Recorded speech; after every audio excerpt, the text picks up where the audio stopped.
Things for the people of Corona County, amen. Pledge allegiance to the flag of the United States of America and to the republic for which it stands, one nation under God, indivisible, with liberty and justice for all. Roll call, please. That's Here. Johnson. Here. Armin. Here. Greggy. Here. Mom. Here. Somebody said that it comes very much.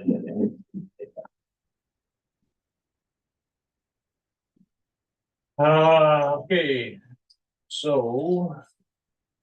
I'm gonna make a motion to approve the minutes from October 18th and the special meeting.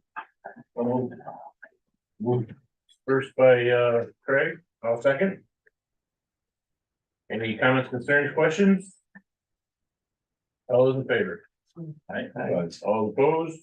Motion carries. I'd like to add a new business, NDA for Point Broadband Fiber Holding LLC.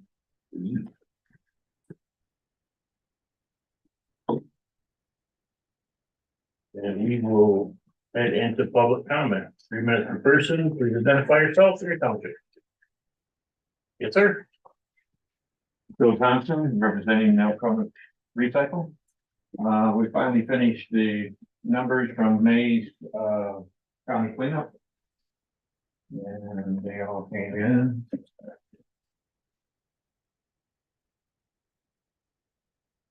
We were down in vehicles this year from other years. They only had like 176 come through. Normally we have maybe 200, 240. We were pleased that Mankato and Harrisville City donated their share, which increases. We had a $6,000 grant for tires. Normally we run two semis, which is $3,000 a semi. We only filled one, so then we had some left over we didn't use. There's a positive number at this point of 3,600, but what we did is Eagle offered an electronic waste recycling grant. NEMCOG got it and then called and wanted to know if we wanted to put another one on the spring and or the last spring. And we did. And the company that takes the recycling stuff normally charges for TVs and some of the CRTs. So we talked with them and we said, because we had a little bit extra, we would pick up the tab for the cost of the TV. So the residents they wouldn't have to pay anything. And since the positive number came from township donation and the gate fee didn't come from any actual county. So that bill has not come in yet. They haven't sent me an invoice on the number. It won't be a large number, but it's still out there. So it's just letting you know that it went well and more townships participated, which was great. And Good job. that's what I got. Thanks, Bill. Anybody else public comment? Yes, ma'am. Good afternoon, Margaret Sarah Haynes Township. I noticed that there are some resolutions regarding the solar and wind energy legislation that's in the books right now to pass to have that be statewide regulations, regulatory and enhancement type of thing. And I hope that our county researches this legislation and takes a broad view of the legislation that's in the works and make certain that whatever decision that you make for our county, that it is forward thinking and encourages people, to have renewable energy in our county. I remember when there was a big scare about fracking and the, resounding, repercussions of that in our county, which we did not do. So I hope that you'll, take a broad view of it, research it in depth. And I don't know if you've already made a decision or are going to, but I hope that you will think broadly on whatever decision it is that you make. Thank you. Thank you. Anyone else? Public comment? I don't see anybody online. So we can move on. Presentations, we'll start with, Nina first, please. Thank you. Back here for my annual report, to the county commissioners, so it's nice to see you all again. This is a report on fiscal year 2022. We just finished October 1st, 2023. So let me just tell you a little bit about what's been happening at Mental Health and in Alcona County. And let me first thank you for appointing Terry to our board. He's a very active board member, and we appreciate his participation and representation for the people of Alcona County here. So thank you, Terry. For the past several years, I've been very happy to report to county commissioners and our 4 counties, our board and community members that we are financially sound. Additionally, our prepaid inpatient health plan, the NMRA, is also viable with a fully funded internal savings plan. So Northeast Michigan Community Mental Health and the NMRA both remain fiscally sound through 2022. And it looks good going into 2024. 2023 will also be fiscally sound. Now let's look at our annual report. You can turn to page 5, and that shows the number of individuals served last fiscal year. And we served 2,099 people in our 4 county region. This is a slight increase from the last 2 years. So this included 1,252 adults with serious mental illness, 486 children with a serious emotional disturbance, and 361 persons with an intellectual developmental disability. The increase over last year was in services primarily to children and our IDD, intellectual developmental disability population. So those 2 programs grew. We assisted 1,318 people in our crisis program. 146 individuals were served by employment services. And our psychiatrists, physician's assistant, nurse practitioners treated 1,479 individuals in our physician services program. So as you can see, at the end of the year, we ended the year with a net income of $565,158. So the money we get to provide services, and anything that we don't use to provide services, we return back to the state. So I want the commissioners to be assured we do not keep or save that net income. There's no profit in there for us. In fact, we turn it all back to the state. I believe it goes back to the general fund in the state, and it's used for other sources for taxpayers. Huh? You could do better with it. Well, I tell you, we did everything we could to try to use it appropriately and ethically. So each year we start with about $40,000. So I have a $36 million budget, and every October I've got 40,000, and until the revenue comes in for October to pay staff. And then every month we try to make sure that our services is not exceeding our revenue. And it's our goal to take the Medicaid revenue that we receive and meet the needs for the consumers and the people in our 4 counties. This includes services to the specialty populations that are identified on the graph, and primarily for anyone with Medicaid, Healthy Michigan, or indigent people with no insurance. Okay, that's our primary group that we are charged to take care of, is those most vulnerable people. All right. We're able to meet all those services at the end of the year. I'm also pleased to announce, this is great news for us. I mean, that this year we were able to recruit a new psychiatrist, Dr. Alicia Ladke-Thibault. She's originally from Alpena, graduated from Alpena High School and moved back. So I have 3 psychiatrists, all with roots here. One is Dr. Lisa Spurlock, who was raised in Black River and came back and finishing out her career here. Another one has a family and in-laws up in Rogers City, so they came back to the area. And now Dr. Ladke, who grew up here and has come back. So we feel pretty secure with our psychiatrists.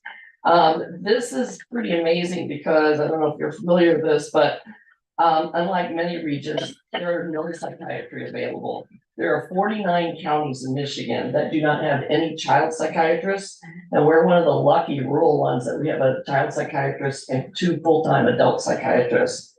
We also have one that is specialized in substance use, addictions, and then we have a physician assistant and a nurse practitioner that also provides psychiatric services under the supervision of our psychiatrists. Our agency has been actively focusing on our crisis services for all people. We could treat anybody in a crisis situation, people with private insurance, mild and moderate, some people from out of the area, they just end up in our county vacation or somewhere in here, and they have a crisis, they can walk in and nobody gets turned away. 365 days a year, 24 hours a day, we are available for crisis services.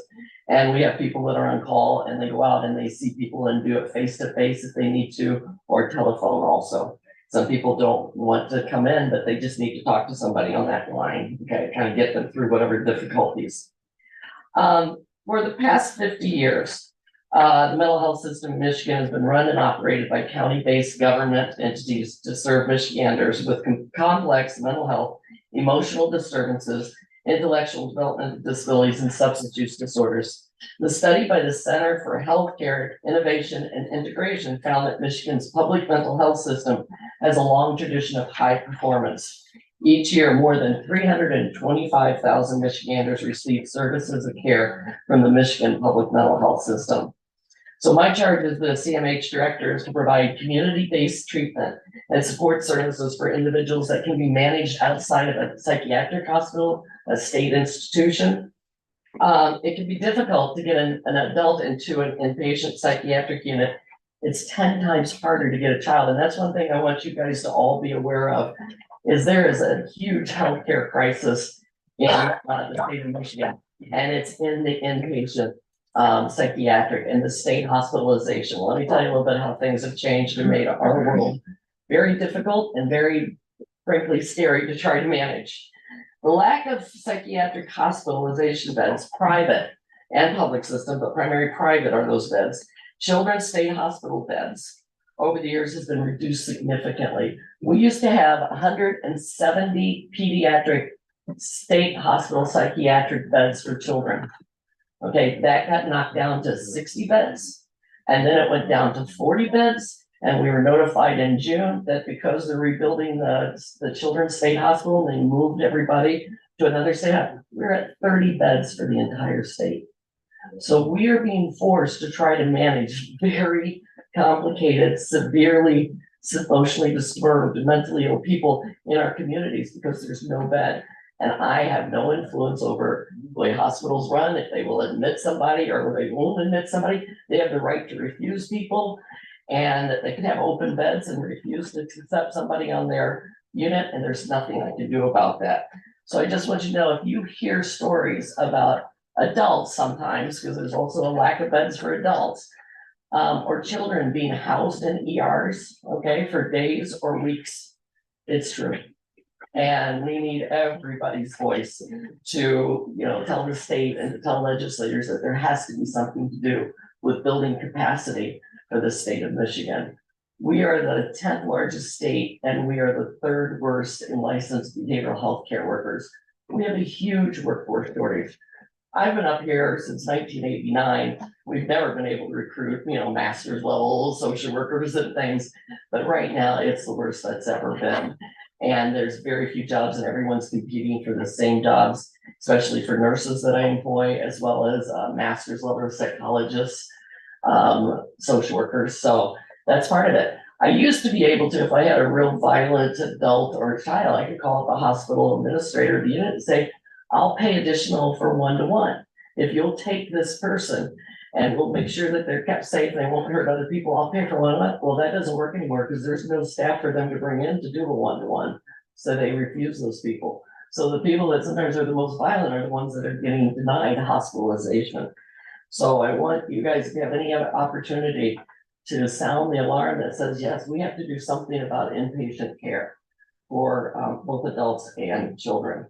So I'm hopeful that these conversations about the mental health system will lead to some improvements. I think we're doing an incredible job of trying to manage these real difficult cases in the community. And we've been very creative with lack of staffing. And as you can see, our numbers grew, even though I have more job openings than I've ever had at the agency. Our staff, they're exhausted, but they are taking care of people and seeing people. And we've got people wearing many, many hats, administrators that are doing direct care work, which is the way it should be. We should all jump in and help when we need to. What's your rate of turnout? For staff, it depends. In our direct care, it is about 40%, and the national average is 60%. We own and operate 9 group homes where we provide 24-hour care, 7 days a week, 2 here in the Harrisville area. And we've done that for years, but that's been very challenging. Now, we've been able to recently recruit some because everybody's, and I feel bad for my counter administrators like at nursing homes. But because they're so short-staffed, they have like 1 to 26 people.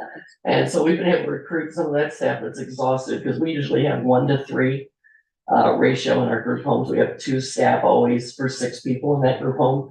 So we've been able to get some direct care workers that have been able to come, but it's a difficult, On your flyer, you Yeah. indicate that on your no wrong door policy, yes. that you put people in touch with the right organization. You can help. What are 2 or 3 of the primary ones? Alcona Health, Thunder Bay Health, the hospital, Catholic Human Services, any of You ever those. refer to 211? Yes, yeah, we do that. But yeah, whoever their insurance matches up, sometimes it's insured people. What insurance? Yeah, sometimes it's insured people. If they're not insured in their Medicaid, they're ours. If they have a serious one. But what we do is, what I hate is somebody comes in and tells us our story, and we go through this intake process, and we go, oh, sorry, you don't meet criteria for us. Yeah. That's never okay. What we do, we call it a warm handoff. We'll have them sign a release, we'll call the other organization, we'll talk with them with the client, because pick up that phone. I said, sometimes that receiver feels like it's 100 pounds to go and ask for help again. So right in the office is what we do. And then we try to connect, and we give them some options of where they could go that would take their either level of severity or their insurance. And then we ask if they want to sign a release. If they do, we try to get them an appointment right there. Then we ask for permission to send all of our records that we've gotten this history from and send it over, so they don't have to go through it all again and again and again. Yeah. I want to thank you for, recognizing. Oh, Roger. Yeah, yeah. He was with us 28 years, went to the conferences with me twice a year. He was definitely sorely missed. And, but I don't know if you know, but Lloyd Peltier is a county commissioner, took it, and he's Roger's best friend. So he was appointed, he came on the board, so I just feel like it's just Roger's spirit just led Lloyd right to us. And he said he heard about CMH for years from Roger, so he's been a very good and active board member and really. Even after you saw, he's still here. He's still here, he's certainly making an impact in the role that he did, especially on the SUD board. I know you were involved with him on that board as well, so. Any questions? And MSAS before that. And MSAS, yeah, I remember those days, Sue Winter and Anita Wanacek and Dennis Bruce, yeah. All right, any questions? All right, thank you very much, thank you, all right. If you know anybody who wants to come up here and get a job and work in the field, then just send them our way. We're constantly trying to recruit. I'm gonna snag and put it. Sorry about that. All right, all right, thank you.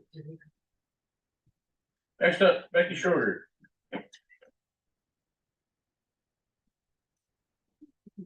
Becky Schroeder, Haynes Township. I'm co-chair of the Harrisville Depot Committee. The committee was formed under the Alcona Historical Society to try and save our historic 1901 depot down on the end of Dock Street. It's recently come to our attention that the Historical Society would like us to form our own 501c3 and take on ownership of the depot. When we formed this committee, we never anticipated owning the depot. And we thought we would be under the Historical Society. But they've recently told us that they never really wanted the depot in another building, especially because we don't foresee it as a museum. What we are aiming to create down there is a community center and an event venue, open to the community and everyone at large. You know, that should be available to everybody. It's got great history. It's a beautiful space. It's the way it's tucked away on Dock Street. It has privacy. I love the depot. Anyway, before we go and create our own 501c3, we just wanted to vet other potential co-owners or owners. Is that, would the county consider taking on ownership of that building? Is that either now or in the future? You know, that's part of the question Yeah. today. One of the reasons, and I don't think Julie included this in your packet. We've been working with an architect with A2 Architects, and she has been doing some pro bono work. If we put that building on the historic registry and restore it to those standards, we're looking at a price tag of over $1.3 million. When we started talking those amounts with the Historical Society, they just don't want to run that kind of grant money and, that's deep. That's a deep pond, whether we can do it or not. I personally feel that that little spot has so much potential, not just for tourism and history and the architecture. It really deserves more than it's gotten in the past few years. I will share, I didn't bring copies for everybody, but if anybody's interested in the numbers from the H2 architect. So Julie and some of the girls just wanted us to come. We've approached the city and they're not really excited about it, and same to you. Is that something that you would ever consider taking that on? The committee members, there's 10 of us at the core, that come to all the meetings and do most of the work. Though we have 100 people signed up on the website, and we have work fees and those kinds of things. Lots of other people in the community and people from outside the community have volunteered to help, just to get some life back in that beautiful little building. Hubbard Lake did. What Hubbard Lake is doing is amazing. Oh, yeah, the park, yeah. Different things. I can only obviously speak for myself, but I would say at this time, I would have difficulty voting yes, but that does not rule out the future. Well, that's what, none of us, we want to see it rehabbed and become a functioning facility. Who owns it? Whether it be the city or the county, because the deed restrictions on it, it has to be owned by a 501c3 or a municipality. Originally, when Lake State approached, I know like they approached the city before they approached the Historical Society, they were still offering that long-term lease.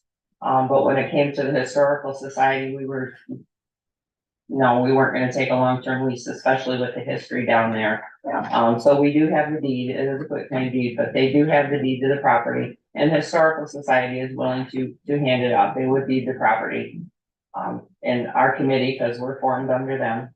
But we just thought we would do our due diligence before we jumped into incorporating and doing our own 501c3. Which we never anticipated doing last year. Just another hurdle. We'll get there. I don't know if anybody's been down there and checked it out, but we have had some progress. We've had all the windows replaced, repaired. We've got 3 working doors now, which is exciting. The power's on. So things are happening. We've raised about over $25,000 this summer, which for this little community, I think is pretty awesome. About $11,000 just between the 2 events. We had a silent auction pig roast. And the end of August out at Leslie Woods Club, and the garage sale, we had garage sale days in Harrisville was phenomenal. We made over $6,500 just from donated stuff in the community that we turned around and sold to somebody else. Which we had a few big things left. We sold on Facebook Marketplace that brought us over to the 6,500 mark. And that generosity that this community, I mean, we had riding lawnmowers donated and Husqvarna leaf blowers and just beautiful items. Everybody wants to see something happening down there. I only co-chair this committee, not because I'm qualified, but because I was the only one foolish enough to not let the deal die and willing to fight for it. At some point, we're gonna need some professional help. Which is where people like Jackie from A2 Architects, they come up and just do it because it's worth it. It's really a great spot. So anyway, that's what I was just coming here to engage if there's any interest. Give us some time. Okay. Well, in that case, we'll just be moving forward, chugging along through the winter time and, Keep us posted. Santa's coming down there on December 9th, so we're gonna have Santa come down. It'll be a little chilly and a little bit rough, but just people like to come in and be able to see the inside of the building, and a lot of people have lived here their whole life and never been in that building, never see through the windows, so it's exciting for us. You have any questions about what's going on down there? Thank you for all the, then in charge. Well, you know, I've met some wonderful people, you know, we've got some really great people on the committee. Not everybody lives here, a lot of our seasonal residents, but on the computer, they do more work for home and their regular jobs and are willing to fight for that. And I just, like you said, the community, we've raised over 25,000, and I think that's pretty awesome for that little building. And I thank you for your time. Thank you. Thanks, Becky. Next up, Melissa Cordis.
Thank you, Don.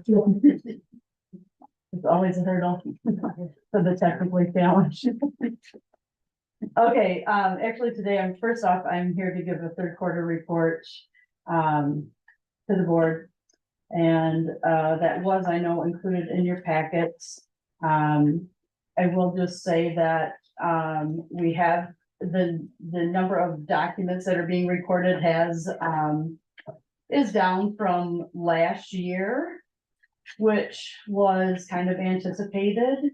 I don't think we're quite gonna reach the goal that I thought we were, which I think I had estimated about 4,200 documents, but we're probably gonna be somewhere around 3,700 to 3,800 documents. And as far as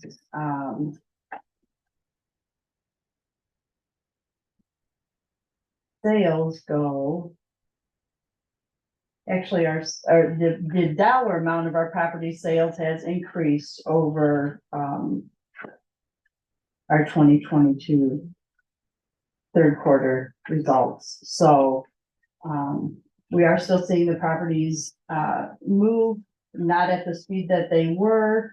There's not a lot out there to purchase, and when something does come on the market, it is seems to be nabbed up quite quickly. So if you're a buyer, you have to really be careful. Other things I wanted to touch on was there is a new employee in the office. She has recently met her 90 days. That was in the middle of October. She is progressing nicely. You know, still a lot to learn. Crammed everything we could into 90 days, but there's still a lot more to go. And things will just come along timely as time goes on, and she'll get more familiar with answering different questions and doing different searches and giving out different information. Passports, we did see an increase this year, which was what was anticipated by the passport agency. The revenue for the last quarter from passports is $740. May not seem like a lot. We did purchase a new passport camera. At the beginning of the year, the revenue that we brought in from the passport photos and the acceptance fees for the individuals that we've done passports for is going to cover the cost of the expense of the camera. So moving forward from this year on, we'll have that expense already recouped. Had a lot of people inquiring lately about property fraud alert, and I know I've had some residents come into the office. One couple in particular came in and they had received a letter in the mail from a company, or what appears to be a company, wanting to buy their vacant piece of property, and attached with this letter was a signed purchase agreement from the company. Stated exactly what they would pay them for that piece of property. They would cover the closing costs, and all they needed to do was sign this agreement and send it back. I did post something in the newspaper. It was in the local notes last week, just wanting people to be very cautious. Someone actually, someone else, called my home, actually asked my husband this question, but he had received a letter of sorts like that in the mail, wanting to purchase, vacant property, but his letter also contained a check for a down payment. So I'm quite positive that that check was, not anything good. And so it just makes me nervous. I hope people, are aware of that. They don't just cash that check or sign that agreement and think that everything's gonna be taken care of. In the paper, I said, please, if it is something you're wishing to do, reach out to a local title company, attorney, someone local who maybe you would know or even maybe trust a little more. Attended the MARD conference in September. A lot of good information there. They talked a little bit about some of the legislation that's coming forward that would affect the Register of Deeds office.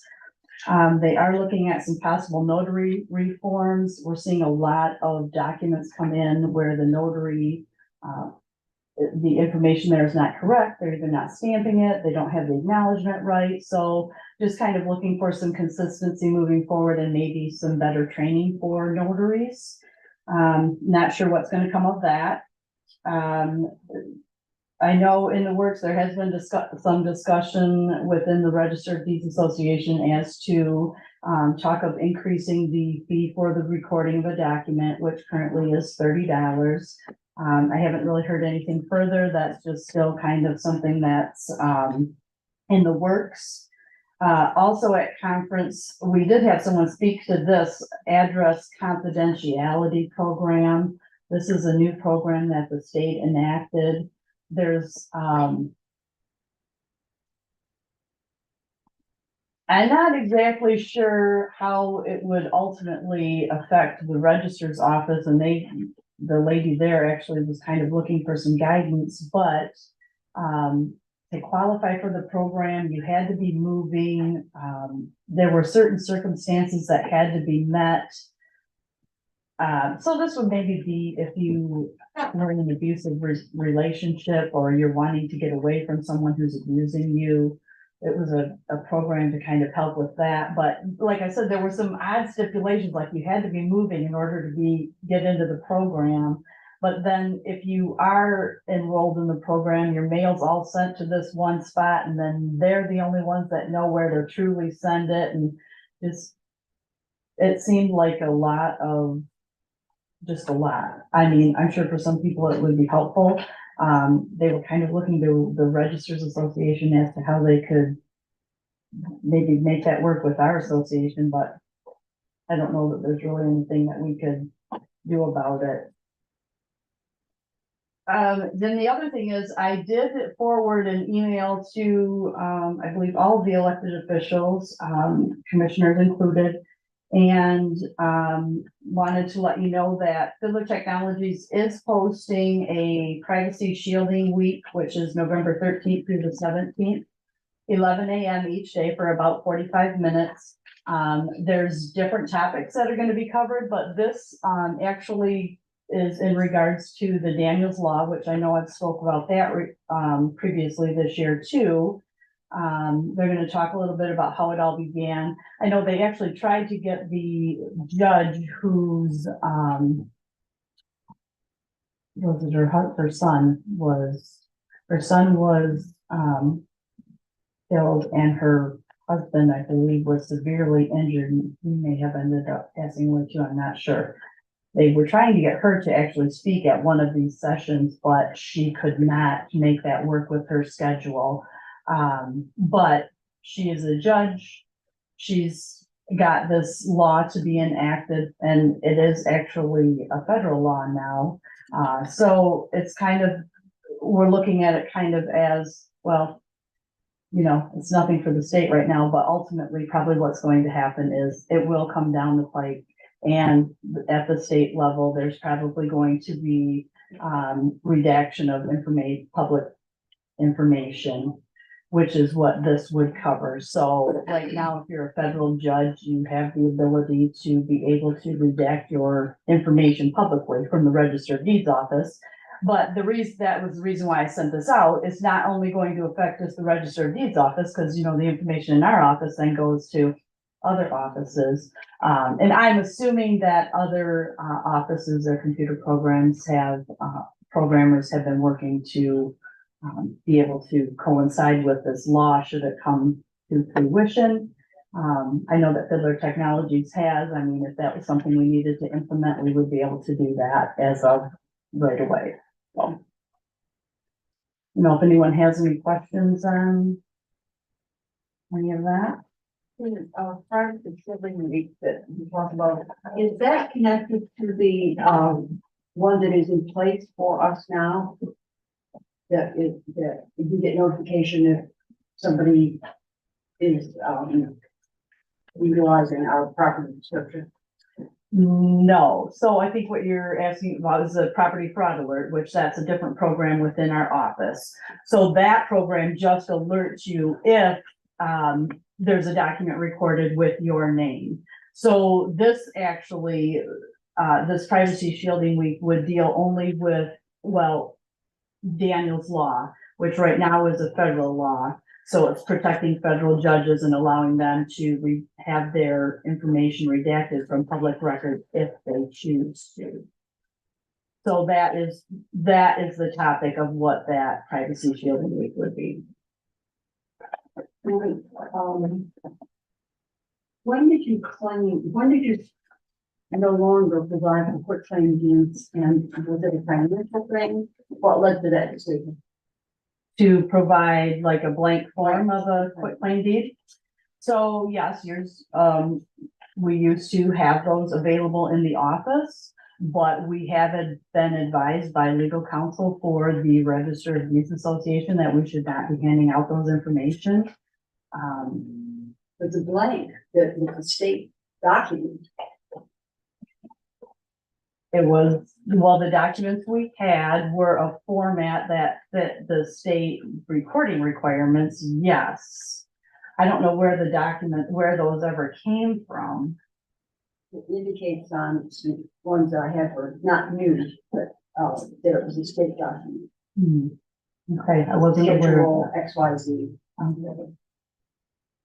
I'm not sure because I don't know that there's anywhere I don't know that there's anywhere you can go. Documents, no, it says something schedule. I said XYZ. Okay. Yeah, but I mean, ultimately, we were advised by legal counsel not to hand those out. Register of Deeds legal counsel or The Register of Deeds legal counsel. Any other questions? Have we had anybody who, I hope we haven't, but have we had anybody whose property has come up that was in a potential situation of having their property stolen from them? Not that I am aware of. That's which is a good thing. Yes, it is a very good thing. But you know, it does happen in other places and It's scary. I mean, I receive articles by email quite frequently, of another news article where someone, lost their home, so. But I do know that the property fraud alert program works because there's people that have signed up for that have called us, come in a panic, not remembering that they signed up for that alert program and then wondering what was going on, so. Glad to have us for defense, so. You're part-time employee, you left her by herself yet? I have not left the part-time, then, I mean, other than, a few minutes within the building. Trying to think if there has been a situation, or no, if I had to run out for just a few minutes and come back, but no, not for any specific length of time. At a time, or anything like Correct. that. Correct.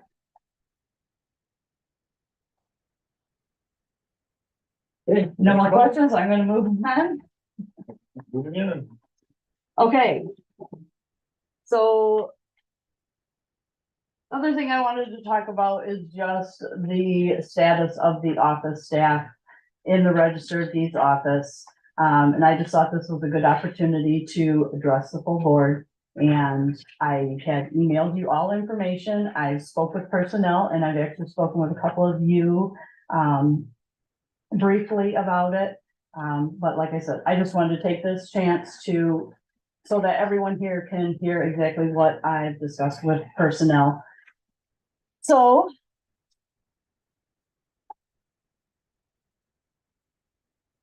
As you all know, I am looking to move the part-time position to a full-time position. So today I'm going to talk a little bit about what the benefits to the taxpayers could be. How that full-time position would support staff retention. How it can enable us to continue to work diligently on a back indexing project. And also going to discuss a little bit about the roles of the Register of Deeds office. So as far as benefits to the taxpayer go, I just truly feel there would be a better customer service experience when that office is staffed consistently. Right now, there's a period of time where there is only 2 of us in the office on most days. So then if someone else is off, it's leaving the office with just one individual for approximately an hour and a half each day. This would also allow for prompt reporting of documents. There are times when it can be very overwhelming in the office. That third person makes a huge difference. I know recently the deputy was out of the office for a week and it was a very busy week. And Nicole looked at me and said, "You can really tell when there's not another person in here." I said, "Yes, you can." So it would just help all around.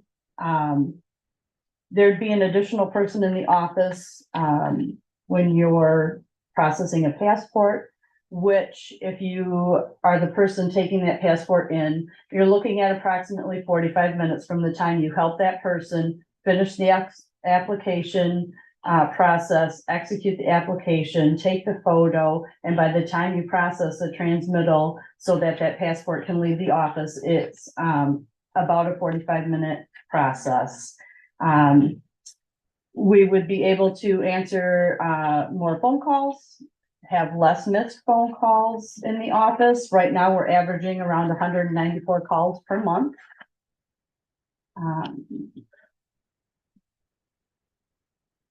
And then some other reasons that we could benefit the taxpayer.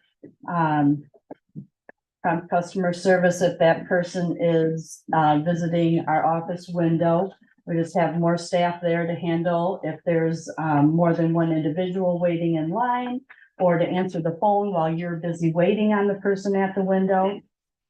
This would also help with coverage during vacation, sick time, and staff emergencies. Would allow more opportunities for staff to attend trainings, which would ultimately help better serve the taxpayers. And by that, I mean, you know, there would be different district meetings that may be covering topics that could be helpful for, individual in the office or a conference. And then just overall provides better day-to-day operation of the office procedures. I'll talk a little bit about the staff retention. Staff turnaround would decrease, and I would say that why? Because a happy employee is more likely to stay if it's a full-time position. The benefits are better than a part-time position, and I mean, if you're happy doing what you're doing, you know, you're probably not going to be looking elsewhere to potentially earn more money by working more hours. Staff retention also would help with the longevity of knowledge in the office. I talked a little bit about this with Commissioner Johnston, but I mean, truthfully, this would be a good investment for the office. I mean, you have to have the knowledge. You can't just expect someone to walk in off the street and know what they're doing in that office. So, I mean, if someone is to leave a position or the elected official is no longer able to act and then a new person comes in, I mean, that there's so much information that needs to be known. I just feel like you have a better ability to learn more of that knowledge and consistently do it day to day if that position was full-time in order to pass that information on. And I know from past, I mean, I worked in the office for 5 years before running for election to become the register. And I know the register prior to me also had been on staff prior to being asked to be the deputy. Then ultimately she became the register as well. So you can just kind of see the trend. Someone needs to know the information. There are over 600 statutes that affect the recording of documents. So that in and of itself is a lot. I mean, there's many times that I do call other registers and ask questions just because I'm not sure or can't find the information that I'm looking for.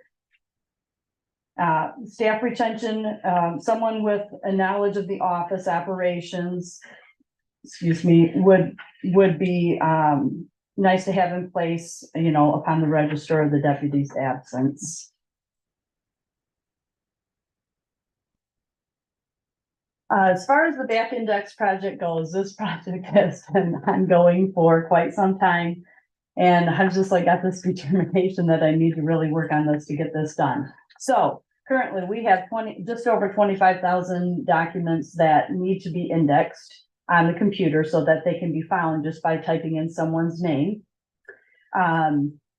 Over a period between May of 2021 and June of 2023, we did index just over 2,700 documents. That was when there was only a part-time person in the office. I mean, I feel like that was a good number to have accomplished over those 2 years. But if you are looking at someone being full-time, you could even anticipate that you would be able to index more documents over a period of time. I mean, we have documents that these go back to 1967, but if we get this project done, then essentially we can have another project done to where we can scan those documents, get those indexed into the computer. This also increases potential revenue to the county from our web-based products where people are able to search for documents and purchase them online. And we have two types of web-based portals. One is for just an everyday user if they want to purchase a copy of their deed. We receive, I think, $2.95 for each time someone searches on that website, plus it's $1 per page for any copies that they print. Over the year of 2022, that brought in $8,734. The Laredo subscription, which is also a search engine tool, but that is primarily used by title companies or abstractors. That brought in just over $21,000 over the year 2022.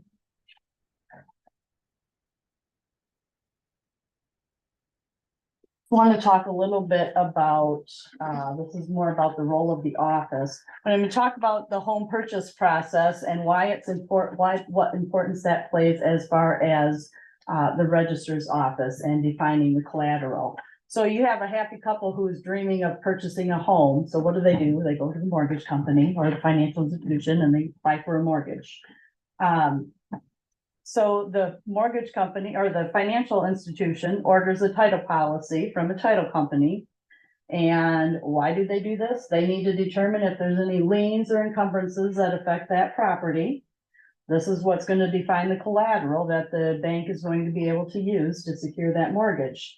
The title company does their search, which is, they either use our web-based portal up to a certain point, or they come into our office and they do a search of the records to make sure there's no encumbrances on the property.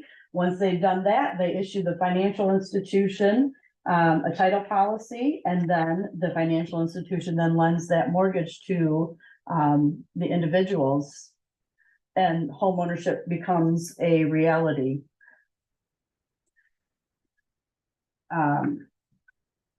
Once that mortgage is signed, that mortgage is then recorded in the Register of Deeds office. This is what's allowing the financial institution to place a lien against that property. So in the event of default of payment, the financial institution does have the ability to foreclose and work to recoup the funds that they've lost on that mortgage.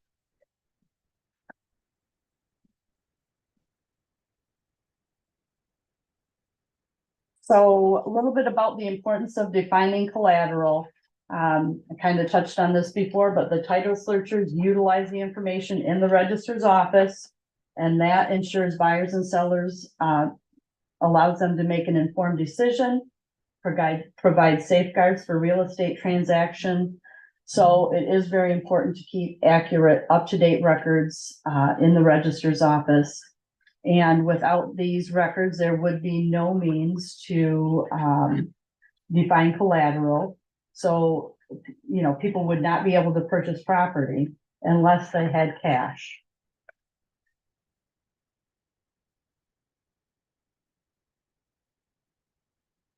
So the registrar's office plays a vital role in property ownership, as I just spoke about. And it makes home ownership attainable. And why is that? Because most people today do not have the monetary means to just go out and pay cash for a home. They need to have a mortgage. It also provides a location for the public and title searchers to review the official property records of the county. And I think back to when we were in COVID times and being asked if the registrar's office thought, were we an essential office? Well, yes, we were. I mean, had we not stayed open, this county would have lost a lot of revenue from us not transacting business, and we would have fallen behind dramatically. So I'm just asking that you keep the information that I've presented today in mind.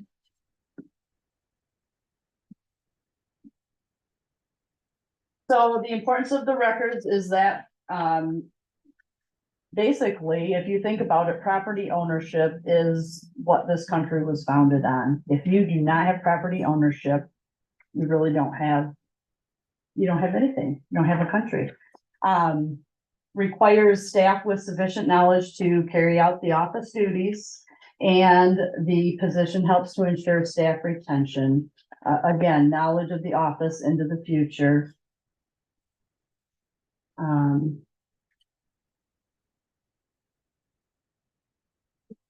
And then in conclusion, I just feel that we could better serve the taxpayers by providing a consistent staff knowledge of records and day-to-day operations. The full-time position would help to ensure staff retention, provide opportunities for better training and new policies and procedures. Remember, a happy employee is more apt to stay. Increased revenue potential by completing the back indexing project of just over 25,000 documents, which date back to 1967. And also provide accurate, up-to-date information to the title companies, abstractors, and the public. And this we would be able to do more consistently. So ultimately, I'm just looking out for the integrity of the office and the property records that are stored there. So happy to answer any questions if anyone has any. There've been any times that, you've had to close the office, not having anybody to be there. Not in the last few years, but there has been a time when the office has been closed, yeah. Not back when you're just two, or Yes. so you haven't had to close since you've had part-time? I don't believe so. No. But I mean, should the staff emergency arise and there's one person out of the office, I mean, that my staff is aware to just close and go. But no, I don't believe that we have. We have managed to schedule accordingly so that we have not needed to close the office. Anything else? Anybody else? Thank you. That does a presentation. We got an unfinished business. I believe we have a tabled motion point. Somebody restate that motion. Do we have that? In a minute. I believe Terry's motion was to approve the request for the new ownership. Motion by Small, seconded by Yass, to return 50% of the tilt money for all townships for 2024. That's the tabled motion. And we move to bring it back to the table. This time. You seconded. Let's discuss. If there is. I don't hear any discussion. Are we going to allow any of the audience to discuss one? No. If it was presentations or public comment, that'd be different. Okay. Terry and I've had a pretty good conversation about this, so Many times, many times. yes. And so what are we doing this for? Why do we wanna return it back to what it was originally? Is that the idea? Well, we need to get it back on the table first. Oh, we didn't do that? We didn't do it? Oh, yeah, yeah, Sorry. all in favor. Sorry. Aye. Aye. Aye. My bad, sorry. That's me. I forgot that. Anyway, we're currently 25% back to the townships. Motion is bump it back up to 50. Of the total take. Like it was in 2018 or whatever. Like I said, we've had this conversation back and forth. Some of the things that have come out in our conversation is that other counties are not doing this. I mean, they are not returning any of the federal money to the township. I personally feel that's not right, and they probably should be looking at it. My thing that I would point out, all the literature I've looked at is in conversation. It seems to me we're talking about mostly first responder situation. You know, the sheriff's department responding, fire departments responding to the federal ground. Okay. You have that look already in your eyes. Go ahead. I don't want to interrupt you. Go ahead. No, you've got a question. I think initially we need to look at the general fund. Before it goes to the general fund, because that's where the money comes in or does not. Well, it would come in and then go out. By putting the motion forward on the floor right now, to me, that is now saying, we're going to do this, and we can now budget into that amount. Well, I agree completely, the general fund. But by making a vote right now, if we decide to do this, then we will be budgeting that into The general fund. Right. But it wouldn't affect the EMS no, it will not affect. or the The fire. argument has always been, Okay, let's get four emergencies. One of the arguments, okay. One of the literature that I've also seen is, which has kind of come up, is roads.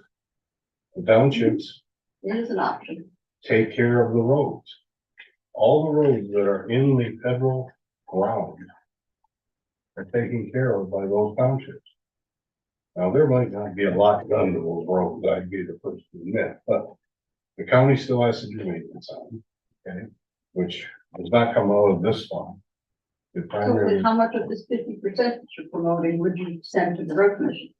and send any of the road commission, I'm proposing that it be sent to the townships to augment their projects. So if they choose not to use it on the roads, The money it is no longer there. becomes a viable option. The township has to look at what they're going to do with the money and use their priorities. I agree. If that is a fire department, they need a contract, they do.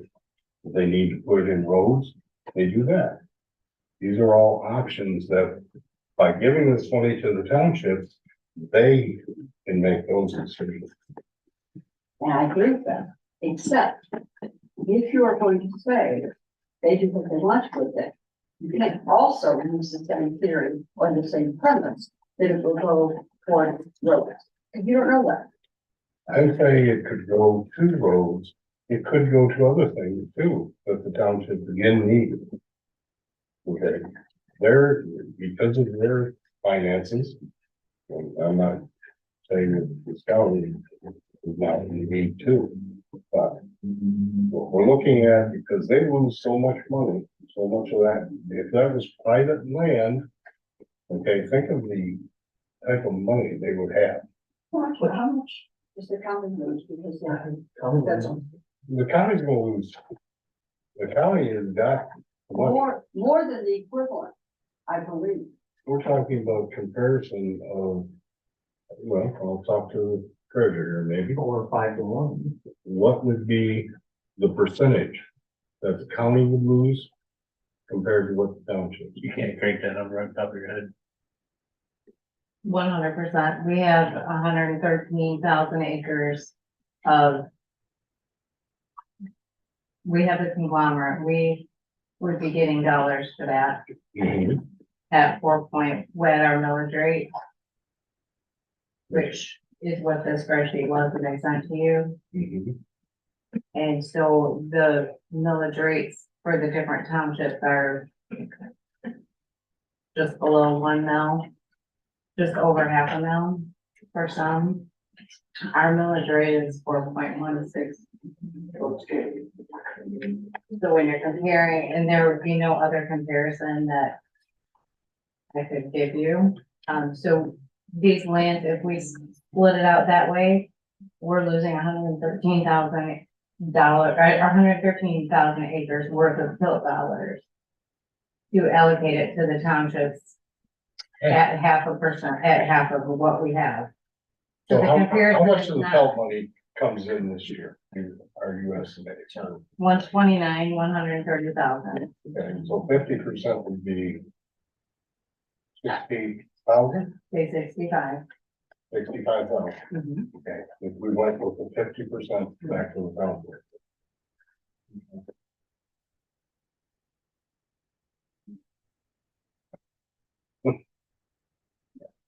Good. Chairman, I would move to amend the motion on the table to be a return of 25%.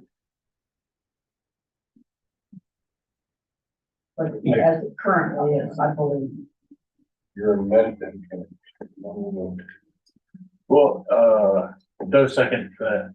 I'll second. Well, let me ask a question first.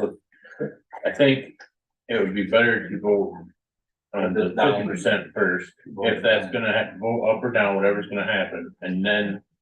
I think we can, I don't think we need to revote for the 25, because that's already in place. Unless, I don't think there was an expiration date in the last motion I believe for the it was. 25, was there? I believe it was. I think we should always keep it at a 1 year just because we don't know what's gonna be Okay, down the road. well then, if that's Could the, we, before we go to amending, some more comments on the original? well, I, Well, think- what I'm saying is, I'd like to avoid amending if we can possibly do that.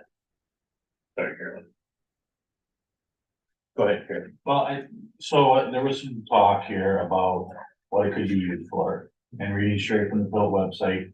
On what they're talking about, it says, section 6902 of the PILT Act states that PILT payments may be used by recipients, usually counties, for any governmental purpose and are not required to be further distributed to other local government units such as school districts or cities.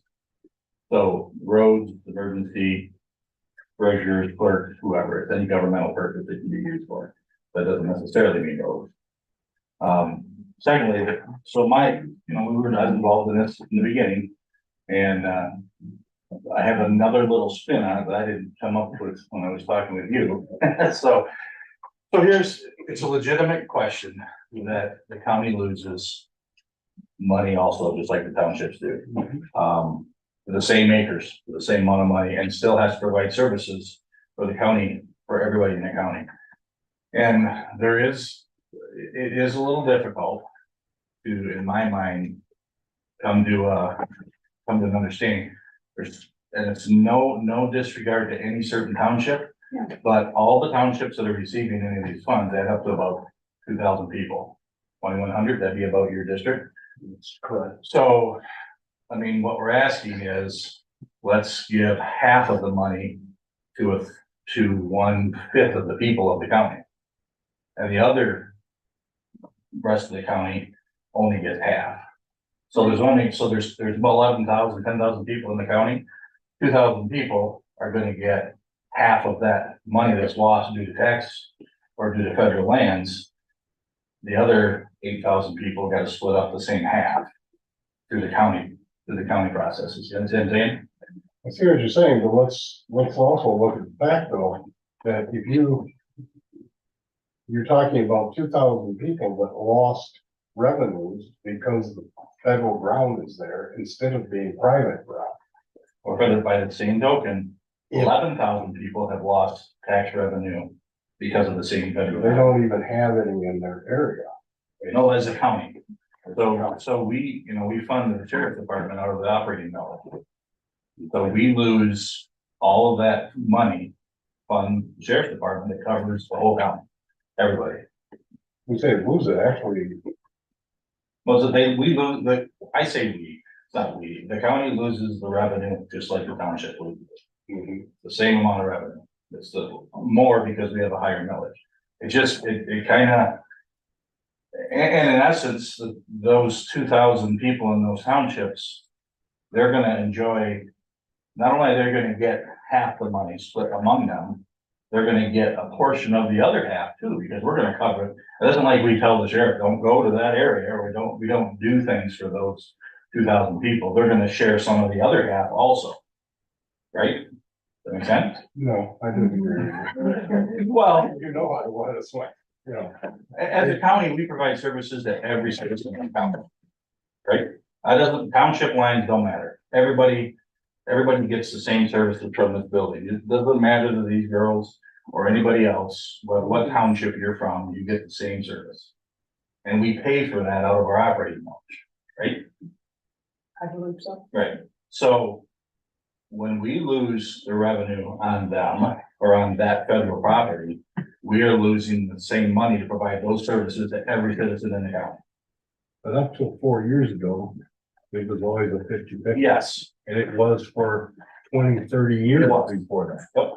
So when we went through When you that, start saying losing something, you just lost it. The county has only had it for 4 years. Okay, the full amount, correct? And when I'm saying losing, I'm not talking about losing, I'm talking about the potential revenue from those federal lands. So, and we've had this discussion before, so the PILT stands for payment in lieu of taxes. If you don't have any tax millage on, then you're not losing any money.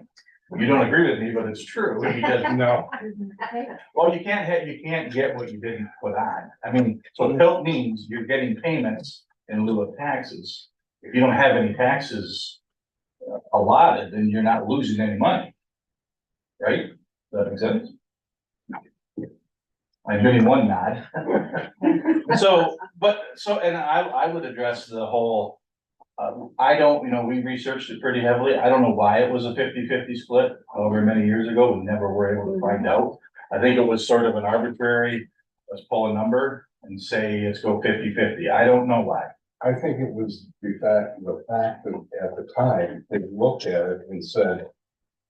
The townships out there, because they lost so much revenues, that because it was not public ground. Okay, where. They decided to give them a proportion of that, and it was 50% at that time. Yeah, it was probably the county was in a different financial position, costs were not the same, and they said, you know what, we probably could do this, but it isn't based on anything official. Right. This was Absolutely. this was a sort of a, hey, let's help them out and do something. And we have come to a different point in our history here that we don't have that luxury. Only 4 years ago. Yeah, well, that's what we did. We did that 4 years ago because of that very reason. Okay, and now it's not that. Is it? Or maybe it's more so there. Or it could be going down the road, but it's not.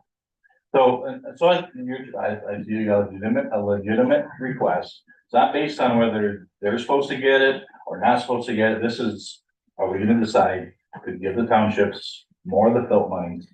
And that's why I'm not, my argument about how many people, that doesn't wash with this whole FILT thing, doesn't mean anything. If we're gonna use those kinds of, that kind of, understanding, then I think it's legitimate to say, why are we gonna spend half the money on less than probably 20% of the people? And the other half is gonna go to 80% of the people. That's a hard sell. It's pretty hard when you're thinking, when you're that 20%. Well, yeah, I know, but I get it. And this would probably be a different argument. If 3 of these commissioners were sitting, carrying on that particular, those areas. Okay, No, because then they probably wouldn't be, my question would be, how much taxation has every one of those 11 townships and the city of those brought upon itself because they said, you know what, we need that money. What's the taxation rate in Guston? What's the taxation rate? And I can't tell you what it is in Greenbush or Decatur off the top of my head. you'd have one more research that. But I'm saying I have looked at it. Mhm, I don't remember it offhand, but I have looked at it. mhm. And generally speaking, there is a tendency for more easterly townships to be more heavily taxed than the westerly ones. So maybe if they all came up to the same taxation rate, you might have a little different situation. That's for sure. So are you, wait, let me see if I follow you. Let me clarify. So you're saying that because they're getting pill dollars, that would preclude them from going out and putting another millage on. No. So they wouldn't tax, well, yeah, they wouldn't put a millage on because we don't need to. We got money coming on this pill money, so we don't need to Exactly. go out for any kind of millage. Exactly. We don't have to ask our people for the amount that Harrisville is asking for, or Caledonia or Alcona Maybe, I don't know. townships You're talking about what they're thinking, I don't know. were. Because they go out and they tax their people. It's unfortunate, and none of us like to see more taxes.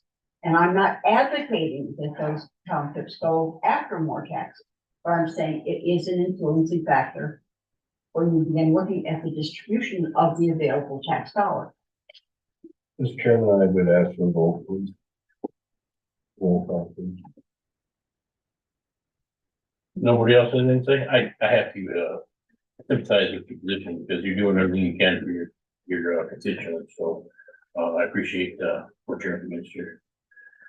That being said, roll call on the 50%. Excuse me, roll call on the 25% was amended. Did I get? No. Actually, we didn't vote Actually, on it. we did. There was a second. To- Yes, you voted to untable the original motion of returning the 50% of the total money. Okay, so I don't get caught in a legal snafu here.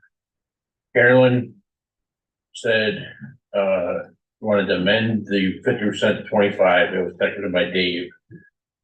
All those in favor of doing that? You need to, excuse me, sir, but you need to pass the amendment. That's what I'm saying. All in Okay. favor of that amendment? Yes, yes. So she's amending the original 50%. Instead of going through the process of voting down to 50 and then coming back around and do 25, he's And then saying, we'll vote on the 25. That's the amended motion. oh, so to make it more complicated, we'll go, so I got three, okay. Let's roll call this, because I'm confused who's yes and who's no. Roll Right call. now, we're just gonna motion on the amendment Yep, To to substitute 25%. You want a roll 25 call on for that? 50. yeah, please. Okay. Johnston, Well, to make sure I know what I'm voting on. I'm Well, voting you're not on. voting the final decision, you're voting what the final decision will be. Based on. you're voting on 25%. amending the motion from 25%. 50% to Stay at 25%. 25% is what I'm Okay. voting. Yeah, yes. Okay. Greggy, Yes. Brumman, Yes, yeah, Yes. Small. No, I'm so confused. Okay, so now we actually vote on the 25. awarding the township 25%, like we did last year. Correct. So roll call that one, please also. Johnston. Yeah. Yeah, Yes. Brumman, Yes, Brady, No, Small. yes,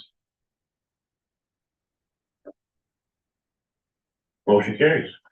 Thank you. and I would also acknowledge and applaud you for fighting for your conscience. Yeah, you're doing your Every job. one of us would. Every one of us would. If that's the Somebody- comfort to you. I don't know, I think I lost, but I don't know, maybe I did, maybe I thank you Think for good thoughts. whatever. I do thank the board, hey. All townships, I'm sure appreciate anything. At least I. Well, so if it's a situation that has been bubbling for years, and it's sort of this. I find it, and I see it in my own townships. There's a township county friction, and this doesn't help. I understand that, but somehow that's gonna be rectified. There seems to be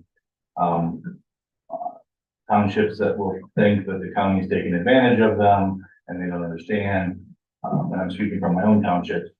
And that's just not true. And this, I think this case, if you look at it closely, the county has to provide services just like the township, and the county's losing its shirt, the federal land, just like the townships are losing their shirt.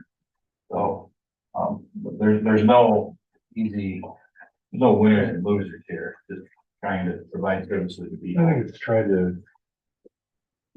In my opinion, it's trying to do this right, Yeah. but, you know, and. On top of you on this, but. Townships need to feel like the county is doing something for them. And I don't think there's a right or a wrong answer to this. Yeah. It's what's happening in your area. I need to try and get that thing. I've sat here for 40 years trying to say, I'm calling for Greenbush and Mateo, let's not. I'm missing any words about that. I just hope I don't hurt anybody else in the process. Like I probably am now, as far as you're concerned. Yeah, I'm not going there. If you decided next, please. If we may, let's move on. Yes. Thank you. Peels OLC contract, which we, basically, we have, just need to vote to final approval, right? I wanna make sure, Scott, you're good with it, I saw your email, you've gone over it, Trina, you've gone over it. And we're all good on. All had these. information on it, so we all know what's up. I actually believe that was a table motion too, wasn't it? I don't think we ever did it. There is a motion, but there is no lack of support. So. Right, But I make the motion to, have the chair sign the POLD contract to deputies. Second. Who was seconded? Any more discussion? Roll call. Small, Yes. Brumman, No, Johnson, Yes. Brady, Yes. yeah. Yes.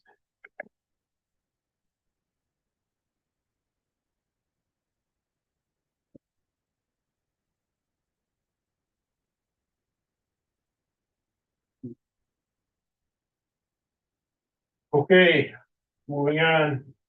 Equalization director. So put out our, the request for proposals and bids. And yesterday was the deadline, you received one, I presented that to the board on Friday for your perusal of that contract. We didn't discuss any numbers at that point. You know, discuss numbers now, and I think it's past the, have to. After we did review it or give it to council to review, he has some concerns, some questions about some of the wording in the contract. I've spoken with the providers, Troy and Aaron, and they're willing to sit down and tweak it and get it where Tom is comfortable and would be comfortable with it. Tom's, his advice was that we could approve it in principle, so that we don't lose our equalization director status. I don't know if one day to do it, and today's the day, right? If we don't have somebody today, then we might have to go through the whole process of getting the paperwork again and re-upping our equalization director. I think as it stands, Aaron, you are in place as our equalization director. So Tom didn't see a problem with us approving the contract in principle and allowing personnel to go ahead with him and with the providers and tweak a couple things. And if there's anything the board would like, other than on the monetary part, that would stay the same. The money issues, there's some wording in, discharge of responsibilities. If one party wants to get out and the other party doesn't, there's a little difference in that. We have I wouldn't say a disagreement, but we got a concern on it. Liability insurance, just talked with them, that wasn't provided for in the contract. They didn't just put it in there. We'd like that put in there. A little more specification or specificity on what services provided. And they agreed to do that. We just want to get that written up, so. But again, council says we could approve it, and let us tweak it out and get it done, present it afterwards. So I make a motion that we do that. Thank you, second. Motion, To approve the contract. Award contract. Yeah, approve the contract, award it to. What's that? any modifications is recognized by legal. Sure, yeah. I mean, as long as it comes out all right, then yeah. Yep. Does that mean I can't sign it today? Yeah, I think you can sign it. No, I can't. Or you could, somehow we're gonna be. We need to continue services at the rate of Yes, whatever divided by 12. Until the contract is finalized. Right? Is that what we're saying? correct. In essence, I didn't have a problem with the signing. And saying we'll tweak it out. And be done with it. I mean, this is how we're gonna proceed. I just, it's. Yeah.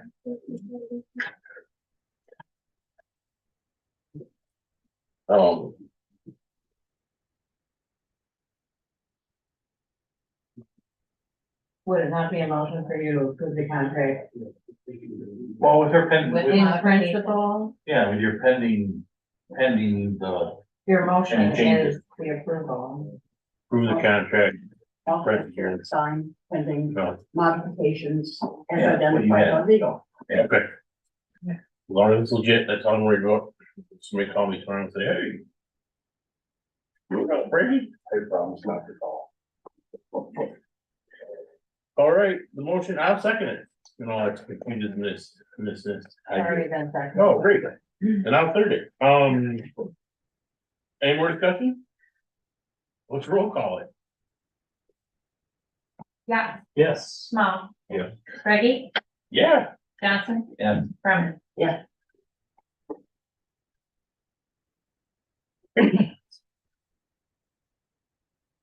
Next up, EA 152. So. After talking with the insurance people at the last special meeting. EA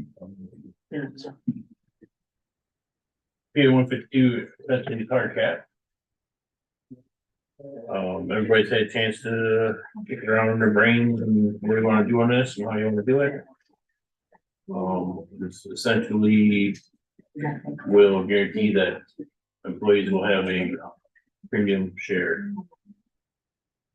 going forward for this next, year. They're just calculations that Daryl and I came up with. If you guys are interested in looking at them. Anyone knows, copy the same thing. Get everything rolling, I'll make a motion that we county enters into a hard cap for the year, for the upcoming year, upcoming medical insurance billing year. I'll second it. Move to second, discussion begins. So. Somebody wanna walk me through these numbers? All the departments, what the 2023 budget was, the rates for the hard cap, with the hard cap of what it's gonna cost the county. The rack rates for the insurance without the hard cap, and then the difference between, that was it.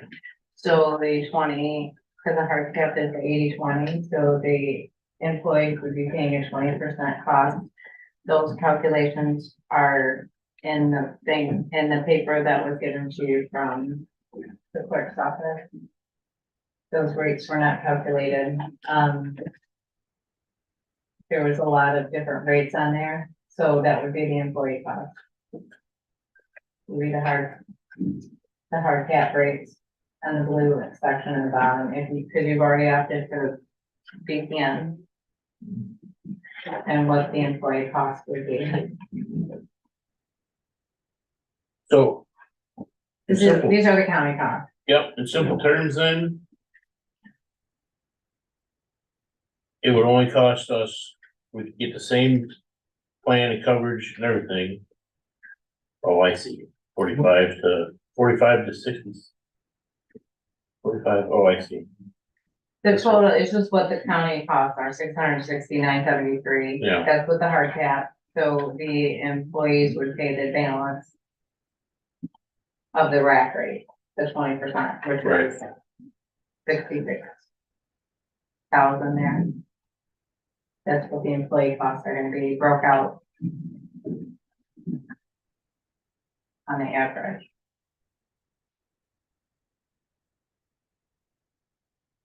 and all the numbers we have from BCN are based on, going with the. Hard cap, if we didn't go with the hard cap, it'd be a whole different calculation.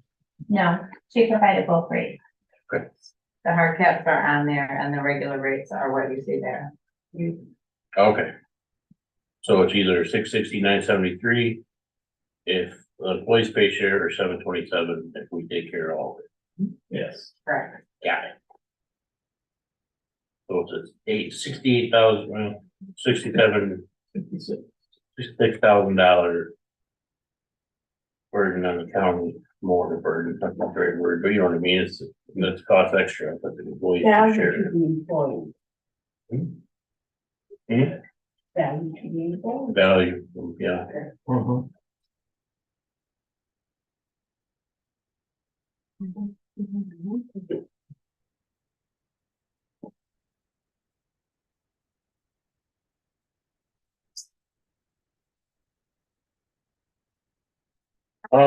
Any other questions or comments, concerns, issues? 66,000. I would like to carry on where employees are not gonna get extra burdened by more costs. I know we're proposing for non-union employees, 3% raise, which essentially kind of wipe that out for them, more or less. The raise would just about cover, probably not, but it'd be some. Not to include cost of living, but anyway, But we're looking at $120,000 increase in their healthcare this year. oh, for sure. Well, just numbers for the public to be aware of when they watch the broadcast. And know what's up, so, Anybody else? Any comments? Okay, so we'll do a roll call. Johnston, Yes. Brumman, Yes. Brady.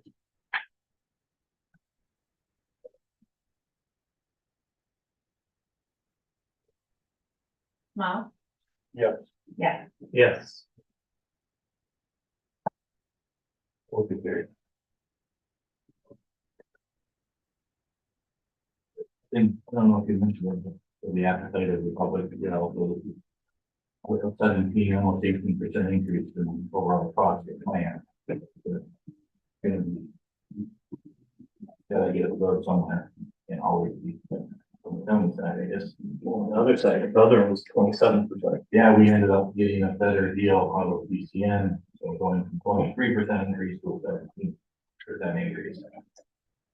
Harsh realities of what we're facing. Yeah, this is our 24s, we're just, the federal monies are drying up and where we're at. So speaking of, money for, next up is the HSA contribution. Last year was how much? 1,500? So it's 1,000 for a single and it's 2,000 for a double or family. It's split up in half, so you get half of that contribution in January and half in June.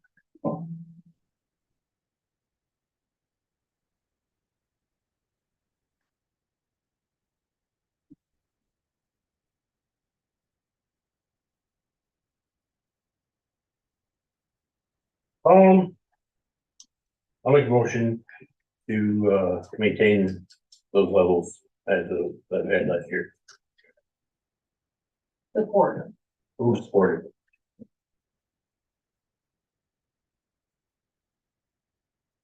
Any more discussion? When I should have included that it's also for the split over half a year. I know it's not convenient for most families, but what that protects us from is people who use up all the whole money and then leave in August. So I guess you could use up all the money in August, but regardless, that's where we're at. So if there's no other discussion, Yep. I indicated this the last couple of years, I really would like to be able to have, if we have a family or an individual that, because of a particular situation, that they have the right to apply to us, to the clerk's office or to the board or to the personnel committee, I don't care who, and petition to have their full payment, earlier.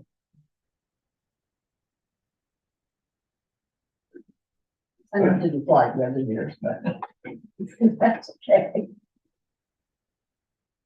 well, I don't know, this would preclude special board consideration. We do special board consideration things all the time. Well, sure you do. I mean, If it comes up, if somebody asks us, we're, we know it's free, we have been told a lot of times. thank you. I would So, appreciate that opportunity for, hopefully we don't have anybody in that situation. Although we do, right? it happens. If you do, you need to maintain, looking at the contracts because it does actually state specifically what's going on. Noted. Thank you. Okay, if there's no other comments, then, roll call please. Small. Yes. Brady, Yes. Brumman, Yes. Johnson. Yes. Yes. Okay, motion carries. On the claims. I'll make a motion to approve the pre-authorized claims and open claims presented for payment between 10/19 of 23 and 11/1 of 23 for check numbers 152-183 to 152-289 and e-check numbers 2227 to 2240 for a grand total of $2,608,331.56. Second. Who seconded? Any discussion? Roll call. Brumman, Yes. Brady, Yes. Johnson. Yes. Yeah. Yes. Yeah. Motion carries. Next up, appointment of Republican canvasser. Okay. I have a ballot for you guys, if you would like to go ahead and write down your vote on our Republican candidate.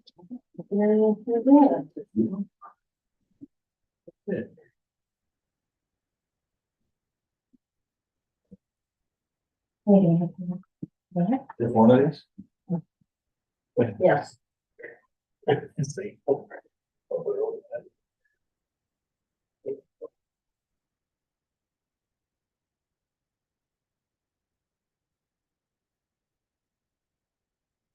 Then sign it. No. Oh, you have? Like, Yeah. You know, I'm in the neighbor.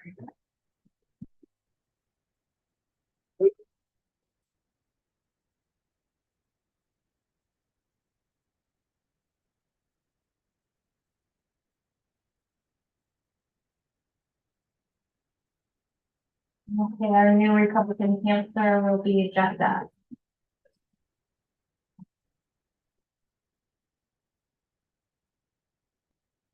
And, we have two items that, one, I think, I just, what I read,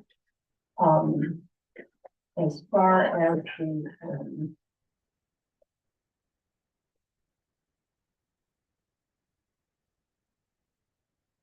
what do we do with our meeting on the 15th? My recollection is that it was left standing. correct. Okay. The deer season meeting is still gonna be on the open day. Because if you miss the afternoon hunt, there's so much pressure in the woods anyway. It really isn't gonna. That's right. That's right. But I would like to ask that we address the, beginning of the year. Madam Vice Clerk, Deputy Clerk, would you like to explain that Sure. to all? So in the organizational meeting at the beginning of the year, the board voted on the holidays for 2023. However, with the New Year's holiday, it falls in 2024, so the vote didn't include New Year's. New Year's Eve or New Year's Day? So New Year's Day is the 1st of January, Okay, but in the situation of where the holiday lands, the board was choosing Monday and Tuesday for December. I don't have a calendar, but. And so they were thinking the same for January, but we didn't decide. So for Christmas, we did Monday and Tuesday, where the previous year we did a Friday and a Monday. Well, this one falls on a Monday and Tuesday. Right. Well, and the 31st falls on a Sunday. So normally we have that as a holiday. So at first they were talking, you guys were talking about doing Friday and Monday, but I believe you wanted to do Monday and Tuesday. And you can't do that because the New Year's Eve holiday is the 2023. You know what I'm saying? Mhm. Then we're doubling down on the 24th for New Year's Day, New Year's 2 days off for New Year's. But if the holiday falls on a Sunday, it's moved to Monday, it falls on Saturday, it moves to Friday. Okay, maybe I'm being a little weird here, but fiscally, Yeah, I'm not keeping that 2 days off, Monday, Tuesday. well, I'm okay with it. I'm just saying fiscally, it should, I don't know. You ever been here? You're gonna get them, Monday off, you get New Year's. I'm talking about, okay, I'm talking, We've you're gonna always have had two, New Year's you're gonna have two New Year's Eves. So New Year's Day Holidays is the in 31st. 2024. Or I mean, this New Year's New Eve, Year's New Eve. Year's Eve Is Sunday. it Sunday? Is a Sunday, so you're off anyway. So the next day is off as a New holiday. Year. Right, but in our holiday Not ours. calendar, you get both the New Year's Eve and New Year's Day. Right. So you have to move that to a work day. Whether it be Friday or Monday. Now I get it. But in the conversation in the organizational meeting, they were thinking that it would be both of those days into 2024. Well, okay. So that's why it was never voted on, because they figured they'd vote on it in 2024, but that's before the organizational meeting. You're feeling particularly gracious I don't remember a that. year ago. That's weird. I laughed out during that part of the meeting. I'm just saying fiscally, I mean, this is 2 New Year's Eve holidays, so that year's gonna have an extra holiday, I'm just saying. No, because Monday is New Year's Day. The first. Mhm. Correct, New Year's Eve, not 30. If you give them Tuesday off, that's 2024. And you promised me, I did promise you consecutive days. Right? So why not make it Friday, Monday? And be done with it. sir. Go for You do all your drinking on New Year's Eve. And you recover on New Year's Day. You're just kidding. You show up to work on Tuesday, Monday. That's why. we But, still but have- that's my opinion, and I'm one guy, so if you guys wanna do something different, I'm happy for a motion. Frankly, Scarlett, I Well, don't care. if are we determined to give 2 days off, 2 work days off for the holiday? Yeah, That's already. Yeah. So then you do that. so it'd be Friday, Monday instead of Monday, Tuesday. I'll make a motion and make it Friday, Monday. It already is. Well, it's Friday now. Friday for New Year's Eve. No, it's not No, Friday. we do not There's have nothing. Friday, we did Oh. not vote on Friday doing it, New Year's holiday. Friday, Right. right, so I move that we make it a Friday in December Yeah, and a Monday in the new year. correct. That makes sense to me. That could be a 2-day week, the Correct. last week of the month. Right. You got it. It will be. Oh, my God, 14. I think that's kind of why you guys were thinking of the end. You can shoot me down, I don't care. Put it their way. Well, nobody seconded it. Yeah, it's like that. And, Well, we gotta do something else no, for wait it, a second, yeah. because I believe it's wrong. Who was seconded? So what's the problem? So then there's only 2 working days that week? That's what it is. The last week of December, you're gonna have people working 2 days. Which is enough time to squeeze out payroll, basically, remember? Now, one of the. Last year, we did Friday and Monday, but it didn't follow the court. Work the assigned day. Um, But every holiday thing wants to finish. Generally, the county follows the court holiday schedule. And I Now I believe, remember. I don't have Jennifer here to confirm, but I believe it's Monday and Tuesday. Court to do it Monday and Tuesday. Yeah. That's what. Thank you. Well, All right. everyone else is. Wants to vote. We don't, everybody else will be doing Call the fine. question and vote it down. We will be down, if we're gonna follow the courts, that seems like we're looking for some sort of logic to this mess. That sounds like it's good at any.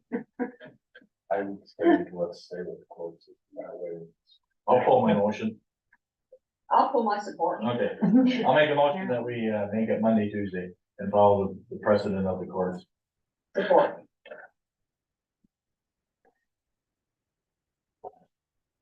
I don't like it. Well, any other questions? Okay, let's do roll call just because I want to have my voice heard on this. Friday, No, Johnston, Yes. Brumman, Yes, Small, Yes. yeah. Yes. I don't remember. whatever the court's doing, it's still fiscally responsible to get the holidays within the year that you're doing it. Now, it's gonna be like One extra day. diving around. so you'll have 2 3-day weeks in a row. The auditors are gonna come in and say, how come you're doing your holidays are weird, all weird? Anyway, it's already done. So, moving on. Oh, yeah, and one more new business. We have, Dave, give me a quick rundown of this for everybody. Our broadband deal that we're working on, we're just signing a NDA agreement with them to have communications and looking at, putting broadband in our county. I guess, in general, So it's a different company than Presqu'île. Someone else who's been asking some questions and in order to have discussions with them, they wanted an NDA in place. For additional points of reference. Correct. This is called Point Broadband Fiber Holding LLC. Yep. And all it is that we don't discuss any information that is a privilege that kind of. Yeah, I'll make that motion. Move this forward. Any discussion? All those in favor? Aye. All those opposed? Motion carried.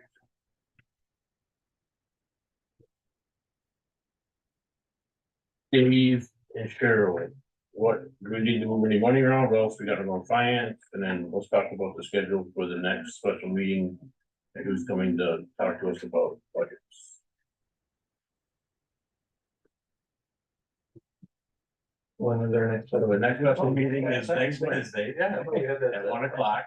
And we plan, going from memory here, but we're planning to meet with, the sheriff, who else is coming to see us that day?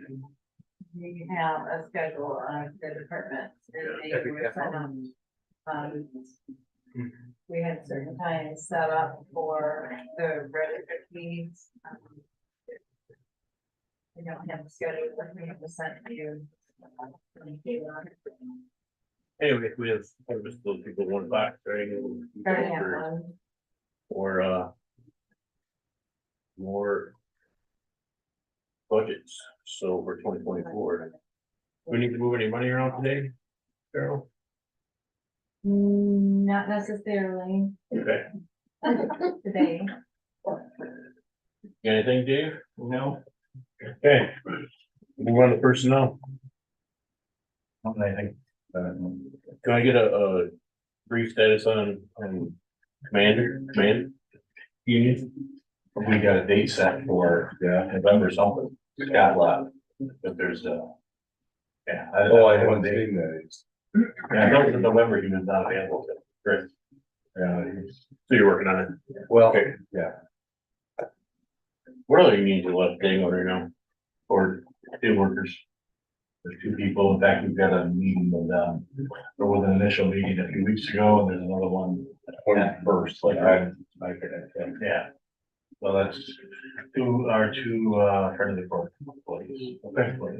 Kind of what I understand, it's supposed to do a 4 counties, yeah. get together and talk. Minimal, I mean, it does affect our budget. Really not as much as the other unions, but. Well, we just have to watch for, we're trying to get some things trimmed down. Yep. Follow the rest of it. Yep. The county has some policies. Yeah. Okay, personnel, that's it. How about the treasurer's report, please? Have 2 new treasurers in Alcona County, 1 in Caledonia, 1 in Greenwood Township. I haven't met either one. I have met one of them. I just heard about the other one today. Well, 2 township treasurers had left the positions. So we'll be working with them. I want to put out just a FYI. There was some discussion in regards to one of the township contracting. I would need your approval. It's just something, it's not done yet, but there's 2 different laws that affect the collection of taxes for the townships, and one is a voluntary, one is involuntary. So just kind of keep that on your radar and make clear if they decide that they want to contract Contract for, collection of the tax. contract with the county. Yeah. Oh, I see. We have that option. We do that. And then there is another law that governs if they don't produce the right information that we would, that I would collect their tax roll. Depending on the time frame of when they could or could not get that produced and collect them. We've done that, let's go. The city of Harrisville contracted with the, county to do collections back in the 90s. Oh. It's just something to put on the radar. It's not for townships that are struggling with the collections. And I Are they considering that because of the newness of their treasurer, or are they consider it as a long-term fix to the law? it's not even a discussion. It's just put on your Oh, I see. radar Okay. for. Oh, I see. I thought there was actually asking. The potential is there. The law was enacted, a few years ago for the opportunity to contract with the county for collection. So there's a historical precedent that you could, tell your township about, say, hey, if you want to contract a county for this, you can do it. How willing are you to do the whole county? This is only a township that would be. How willing am I? I'm more than happy to. theoretically could do the whole town, all the townships. You won't know, wait, it's the last Theoretically, one. yeah. Yeah, I mean, that's what I'm saying, they all ask for it. I mean, obviously, you're gonna need some people to do that. We need a little more room. Well, they'd be paying for it, so Yeah. have all kinds of. Yeah, there would be some revenues there. Interesting. Yeah, let's not go there. Let's just say this is a little, heads up, just in case. It's one thing, Okay. You're reaching out and giving us information, is that what you're? Yeah. Yeah, it has, there's nothing. I just wanted to let you know that if that is the situation that they choose to take an opportunity to do, that I would be coming to you. Because it has to have board approval to have that happen. Okay, Other than that, the MIDC contract, I would get with you later in regards to that. And there's some questions in regards to it, but I talked to them. One of the individuals that handles the signature of the contract, and I don't know if it's been approved for signature or if it's been presented to the board. that was, what's his name, Piper? Mhm. I got an email for the MIDC. nope, for the, E-grant. yeah, E-grant, but I said, I sent him back, send me a link or something, I got I that. never for you got if you're when you're ready. but we need to vote on that probably. Was that approved? Was that ever presented for approval? Michigan Individual Defense, I thought we did. Oh, that, yeah, didn't It was approved? we? I For can't signature? recall. I believe so.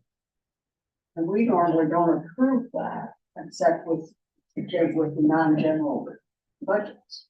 No, no, the contract itself, it was produced in April and it hasn't been signed yet. And it hasn't been, I was asking if it was presented to the board, that's all. I don't recall I'm happy to look at it after the meeting, I think so, and I think, so I can go back in a minute. it would be. Well, if we could, let's put that on the agenda for November 8th. If it's critical, we could recess for 5 minutes or whatever, 10 minutes, I can put that together. You need to sign it online, that's where I would, Well, I used to get them, but I don't anymore. yeah, you were the one that signed it in the year Original. past. Yeah, But now I'm not getting the stuff. But, what about the one that came from you and I have no idea. It was, had to do with the, I just sent it to you yesterday, I think. With the gas station, with the, Brown. RO. Brownfield? Yeah. Yeah. You got the Brownfield stuff for that? That should be all closed out. That's what I got, was too. I haven't had anything on that for Oh, a year. yeah, I've been doing all those vacations. Well, when it came to me with Craig's name. But, what? That's it. That could be something else. I was born. Yeah, I would make a motion to approve or allow the chair to sign the MIDC contract after his review. We're not gonna change the numbers anyway, they've said them. Nothing's good enough. Moved and seconded. Any discussion? Contract, let's do a roll call, please. Yes, Yes. Small, No. Browman. Yes. Ready, Yes, Johnson. Yes. take care of it right after the meeting. Other than that, we're working on the budget. Anybody have any questions for me? Nothing? Okay, thanks, Cheryl. Clerk's report. The clerk's office would like to remind everybody to vote on Tuesday, November 7th. The election. We did have a jury trial this week that kept us busy, and we encourage all employees to remember to come to open enrollment on November 13th at 9 AM to go ahead and get your enrollment for health insurance taken care of right here that morning. if you can, at all possible. If not, you can get a hold of me in the office and I can help you do that. Okay. Communications are in your packet. Bruce at your leisure. We'll start with Craig with committee reports. Dave? I guess, jail cell was, delivered today, so for the holding cell, that's gonna be all hands on deck, get that ready for their jury trial here at the end of the month. We signed and approved, the payment, the renovation of the health department, District 2, right down here in Harrisville, so Lakeshore Contracting got the job. And they should be starting by January 1st. And we were talking a little bit about the septic tank legislation. And it sounds like it didn't get moved forward, so that might be on the docket for next year, so. Okay, I just been working on budget stuff, so what do you got? I got nothing. Carolyn? Working on 2-in-1 with their budget, which has to be approved this month. ACPOA, multiple meetings, ARPA meeting coming up. And we have an application from Sunrise on the ARPA. I missed the Sunrise board meeting, a week ago Wednesday. And I would like to ask you to mark your, calendars for the 4th Tuesday of January. I believe it's January 23rd.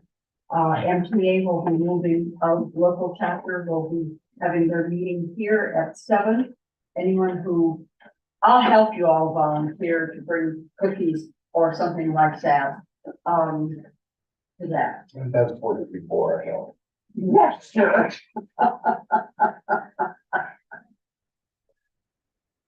And Michigan Township? Yeah. I mean, they're really trying to hold together, and it would be extremely appreciated on their part if we just might, all 4 of us, 5 of us, the 4 of you and I, attend that meeting. I mean, some of them might pass out, but we'll all take that risk. Okay, what else? Oh, that's enough. Okay, that's it for committee reports. Let's do our last section of public comment. Mr. Chairman, this gentleman here, I think, he sat here the whole day and see how something is going. I wish he'd think something. Ron Pellegrino, District Director, State Senator Michelle Hoyting, just give you a brief update what's happening in Lansing. It's a mad dash to November 9th, which is the last day of legislative session. Signing die usually happens December 30th, 31st. However, there was passage of moving up the primary to February 27th. And that can't happen unless 90 days have to lapse between the close of session for the law and enact. Right now, the administration, the governor wants that to happen in February. So we expect next week will be the close of session. There's a mad dash to pack the calendar, the agenda for the House and the Senate. Right now it's all piling up in the House. I was just reading as you were talking, there's a ton of bills being applied to the House agenda. So that either means late nights for the House or whatever can't get done may go undone, or the governor has the option of calling emergency sessions. And kind of tossing around the idea with some former legislators that may be the case because proposal 1, if you remember from last year, was transparency for financial accounting for legislators, especially the governor, the executive office, because they are exempt from financial disclosures. And those are the bills that are several of those have been put in, and that's pretty much has to happen before they sign you die as well. Because that's now written in the Constitution. Others are, energy, there are several energy bills, to make Michigan, clean energy requirement by 2040, which would outlaw natural gas and propane, so. There's right now, everything looks like it's gonna roll through somehow. The House typically has those extended sessions to 2, 3 in the morning, 4 in the morning. So I would probably think next week will be a busy week. So there's a heck of a lot going on. And of course, November 7th, the election. Democrats have 2 House reps that are running for local seats, mayor races in Warren and in Westland. And if that happens, they seat immediately, and that would put the House in a tie, which would put a halt to the governor's free access as a super majority right now in Lansing. So there's a lot of moving parts going on right now, so. Anybody have any questions? Anything on the mining legislation, is that? The aggregate money, expect that to be moving through as well. That's, one of the administration's priorities is get that done. Of course, that shifts the priorities to bureaucrats away from local Well, town. we're losing a massive amount of local control this year. Correct, and along with the energy bills and citing for solar and wind projects. That would take away from locals and move that to MPSC, Michigan Public Service Commission. Yeah, a lot of local control being lost. Thank you. You're welcome. Everybody else public comment? Yes. Margie Sarah from Haines Township. First of all, I'd like to thank you as the Board of Commissioners for the county for your continued support for your employees' health insurance. That is really becoming a rare thing in businesses now, and that's what draws good employees and keeps them health insurance. The cost is incredible, as you know, but for you to take that on is a kudos as far as I'm concerned. And wow, I'd like to work here. You know, anyone would like to work anywhere where they're respected, given the time, and their insurance is paid for. So thank you very much for that. Secondly, I'd like to say, as a person who's not really into the acronyms that are normal things for you to understand, when you have on your agenda, if you place an acronym, if you could also just maybe spell out what the acronym means for those of us who aren't, really, into those and know them like you do. Lastly, I'd like to talk about, well, maybe not lastly, but I'd also like to talk about the opioid and the presentation put on about young people with mental illnesses, older people with mental illnesses, and we don't have enough space for them, so the mere fact that Alcona County has really taken on a fight for the opioid epidemic is very impressive. Everywhere I go and I talk to people, we talk about that. And then now knowing about the mental illness and the way the state has decreased its support for helping these people, again, kudos to you, being a county really informed and active. You're not just informed, not just getting the funds and maybe doing something, but we're getting the funds and doing something for opioid epidemics. Lastly, I would like to give my spiel again for being forward thinking about renewable energy. Maybe the bill that's out there isn't 100% what we would like or what you would like or anyone, but to be open-minded about it and realize that it's the 21st century, that's where we're going. And oil is old. We can't rely on that anymore. So just as these things come to you, please just be open-minded and forward-thinking about renewable energy. Yeah, thank you. Thank you. Anyone else? Public comment? Nobody online? Right, wait, no. We got Joe. Anybody online call for public comment? Okay. Then, Commissioner, additional comments, concerns, anybody? I would, and I think Mark could bring it up. I did not bring it forward, but we're going to be getting some additional money. What it is they are now taking the percentages that they pulled for legal charges to defend the program that they had for legal, distribution. And they are now distributing that. In the process, they have also pulled apart some extra money that's called special conference money. And that is. No, I guess we do have somebody online that wants to comment, yeah?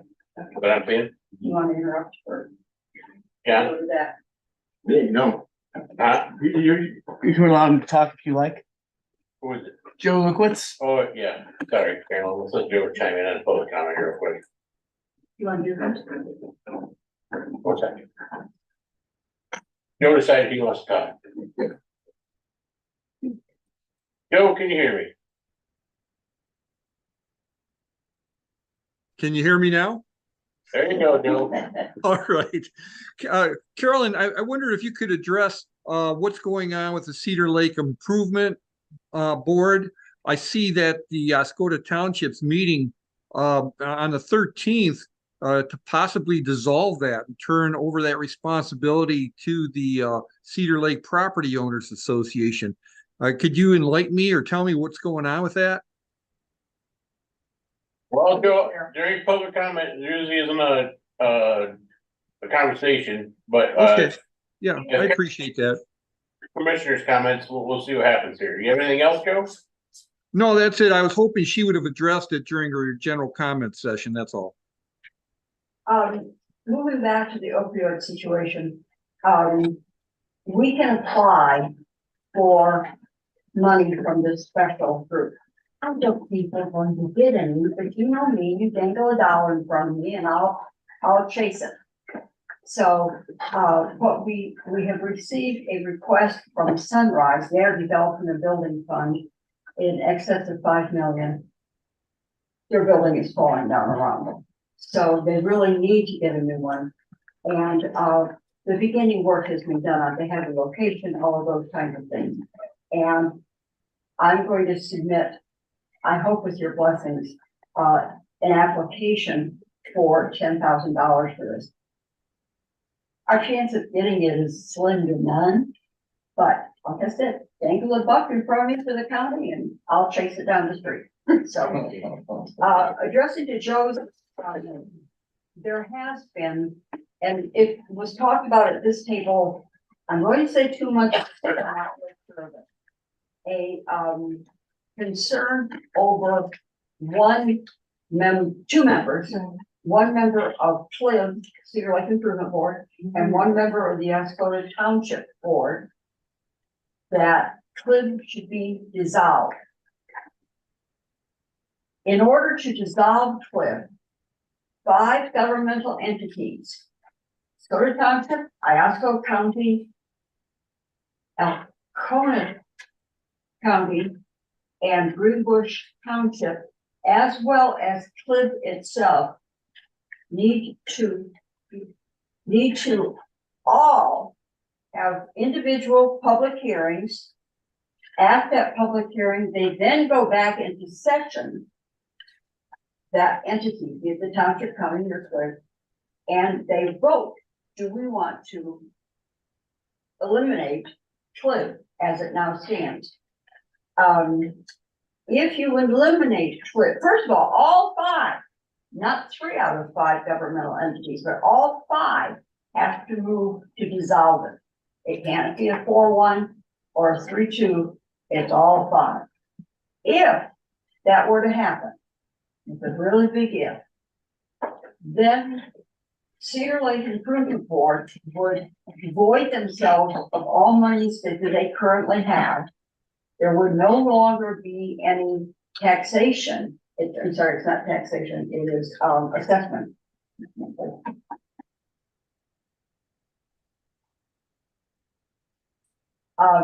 it would preclude the assessment being collected.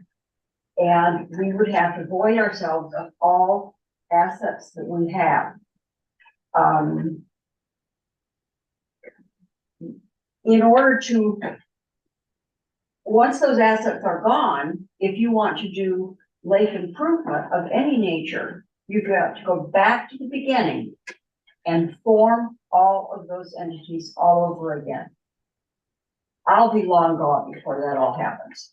But point is, we have one board member who is disgruntled, CLIB board member, who happens to be on the Ascota Township Board of Trustees, and then one riparian rights individual. Joe, I don't see, I'm more than happy. If you give me $100, I'll put it on that it'll never happen. I would use my money if I had $100 around, so. It would just, it is so foolish. To reform, you've got to go back through all of those entities. Now would have to vote again, would have to have hearings, vote again to create it. If it's kind of like, you know, you throw the, that's one you can just throw the baby out with the bathwater. You just say, really? But I do not see it happening. IOSCO's already gone on record saying they will not vote in favor of this. Ascota majority of their board members have said, no, not going down that path. Greenbush has spoken that they want, but they haven't made a motion or anything. And if you recall, that came to you 3 months ago, 4 months ago, whatever, and there was no interest from this board of dissolving it. So I really don't see it happening. We started this in '95. I mean, that's before somebody even knew what a commissioner was on a board. So I really urge you. That was not before your time. I'm sorry. That's why she didn't say that. It was about 12 or 13 years after my time. But Joe, it's not gonna happen. I'll take you out to dinner if it happens. Okay, well, thank you. Thanks, I appreciate it, because I read in the Ascota Press that it appeared that the majority of the Ascota Township Board was in favor of dissolution. But okay, I appreciate that. That's all I wanted to hear is your take on it. Thanks. 10 days ago, they weren't. Okay. All right, thank you. Okay.